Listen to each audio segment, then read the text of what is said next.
There's no arena, there's no space, there's no industry that Black women and women in general have not had some impact in the shaping and the advancement of that particular era.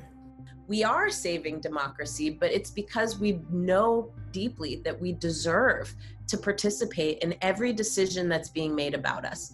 It's because we know that unless we take action to save our families, to build our communities, and to ensure our own livelihood, that nobody else is going to do that for us.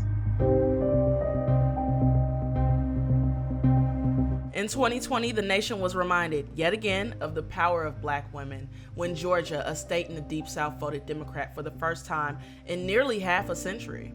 It was all thanks to voting rights activists like Stacey Abrams and LaTosha Brown, who led the charge in fighting voter suppression and increasing turnout. But they are just the most recent in a long line of Black women who have shaped social and political movements throughout U.S. history. From the abolition of slavery, to the suffrage movement, to the voting rights movement. We did not necessarily get the benefits of the fruits of our labor, and that was the women's suffrage movement.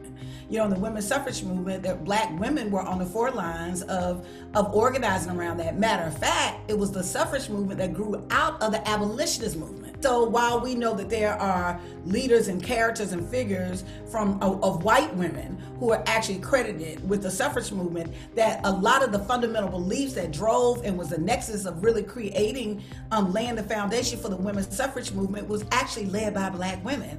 However, we've been erased out of our history and our contribution in that in many ways. It was over 50 years later before we actually secured our right to vote. And when we look at the civil rights movement, we really think about the men. We think about Dr. King and Ralph Abernathy and A. Philip Randolph, and they were amazing men. What most people don't know is that in the Selma movement, it was Amelia Boynton, a woman, who had started the work and was doing the foundation of that work 10 years before Dr. King came.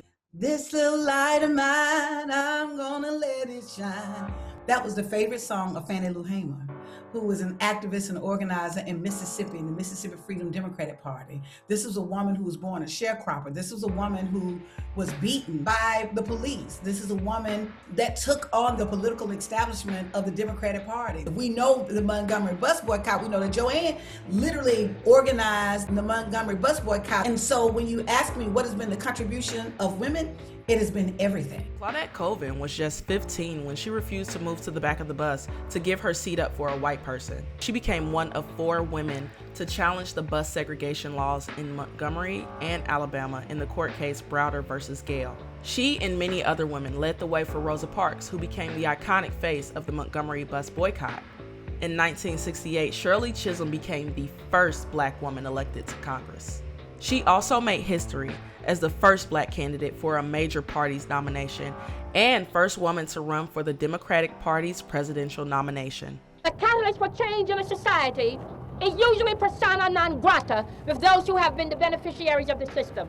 A catalyst for change has to be able to withstand the insults, the humiliations, the abuses, and the slurs. What's wrong with my running for president of this country? After all, for 15 years, I have been the ghostwriter for a lot of them. In the 1969 Stonewall riots that sparked the modern gay rights movement, Marcia P Johnson, a Black transgender woman, played a vital role in the uprising. She's also known for co-founding the Street Transvestite Action Revolutionaries, which helped house homeless queer youth in several cities around the world. I would be remiss if we didn't lift up the names of people like Marcia P Johnson, if we didn't lift up the names of Black, trans, and gender nonconforming people who have also joined the fight and in many cases spearheaded the fight for gender equality, for racial justice, for economic justice. In the 1960s and 70s, Angela Davis was becoming a prominent member in the movement for Black liberation and a former member of the Black Panther Party. She became known for her work on prison abolition and racial justice. When I decided that I was going to devote my life primarily to the struggle for the liberation of Black people and to the struggle for socialism, I decided at that point, I suppose, that my life belonged to that struggle and to my people. In 1993, Carol Moseley Braun became the first Black woman to serve in the Senate and only the second Black senator ever. As a senator, she was pro-choice, pro-gun control, and voted against the homophobic Defense of Marriage Act. Stacey Abrams has gained nationwide recognition since her run for Georgia governor in 2018.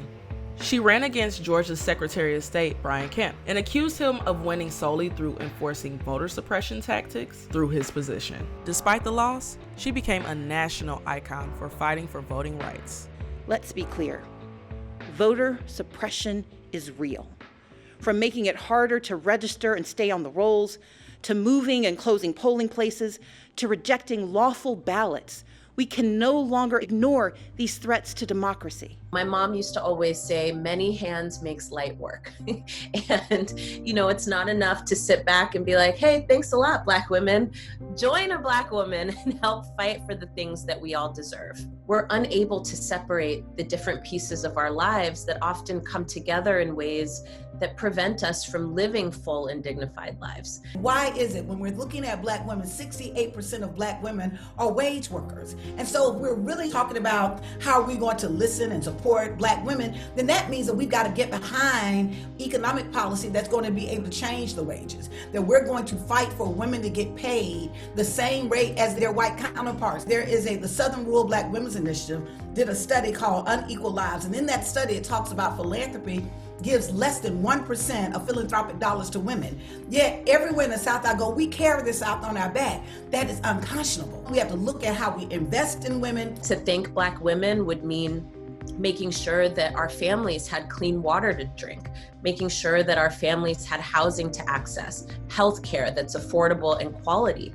I mean, that's what it means to thank Black women. It's to actually help move forward these initiatives for justice that oftentimes we have spearheaded. Alicia Garza, co-founder of the Black Lives Matter movement, and Latasha Brown of the Black Voters Matter Fund are two examples of the power of organizing a movement. People always ask me the question of how do I get started? How do I build a movement? It's literally the process of person by person and connecting the things that we care about and coming together to devise plans to do something about the things that we care about. And the bigger that we get, the more power that we have. And what it means to fight for justice every single day is just that, seeking out people who care about the same things that we do and asking them to join a movement for equality, for dignity, and for freedom. It's really important that we start literally creating, and many of us have, a vision to radically reimagine every single system in this country, to radically reimagine how we look at and think about a stronger and a more inclusive democracy, a more reflective democracy, and literally put that vision so people actually can organize around something that actually improves the future, that improves their lives, that's something that they can actually get behind, not just something to fight, but something to fight for. What we do know is that when women do better, our communities do better.